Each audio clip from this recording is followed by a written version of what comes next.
বাংলাদেশ সেনাবাহিনীর শীর্ষ পদে রদবদল করা হয়েছে। মেজর জেনারেল জিয়াউল আহসানকে চাকরি থেকে অব্যাহতি দেওয়া হয়েছে। লেফটেন্যান্ট জেনারেল মোহাম্মদ সাইফুল আলমের চাকরি পররাষ্ট্র মন্ত্রণালয়ে ন্যস্ত করা হয়েছে।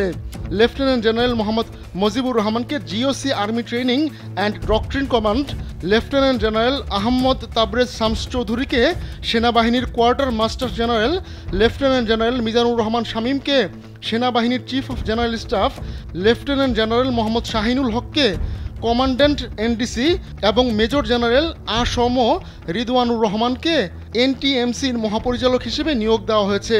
মঙ্গলবার এক সংবাদ বিজ্ঞপ্তিতে এসব তথ্য জানিয়েছে আন্তঃবাহিনী জনসংযোগ পরিদপ্তর আইএসপিআর।